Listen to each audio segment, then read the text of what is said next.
உட்காருங்கள், உங்களுக்காக இருந்தாலும் சரி, இல்லை உங்கள் கண் பார்வையில் இருக்க யாராக இருந்தாலும் சரி, மூக்குல இருந்து ரத்தம் வருதுனாலே நேரம் ஆகும். இந்த இப்படி உட்காருது, இந்த இப்படி சாயம் வரக்கூடாது. சரிங்களா? செகண்ட், ரத்தத்தை விழுங்க வேண்டாம், அது வாங்கியே உள்ளாக்கும். ஏன்னா ரத்தம் வந்து கொஞ்சம் திக்கா இருக்கும். சரிங்களா? நீங்க வந்து விழுங்க கூடாது. சிலர் என்ன சொன்னாங்க, ரத்தம் வந்தா விழுங்கிறேன் நல்லதுதான் அப்படின்னா, அதெல்லாம் அப்படிலாம் கிடையாது. சரிங்களா? வந்தா துப்பிடணும். அதே சமயம் நீங்க இப்படி இருந்தா தான் தொண்டைக்கு வரும். நீங்க இப்படி இருக்கணும், ஃப்ரண்ட் ஃபார்வர்ட் இருக்கணும். அந்த பிக்சர்ல இருக்குல்ல, சரிங்களா?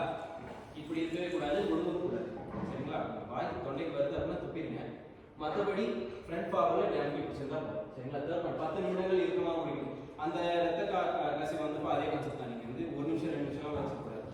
இப்படியே ஒரு 10 நிமிஷம் இருந்தீங்க அப்படின்னா அதுவாகவே உறைஞ்சிடும். உறைஞ்சிச்சுனாலே ரத்தம் வராமல் போயிடும்.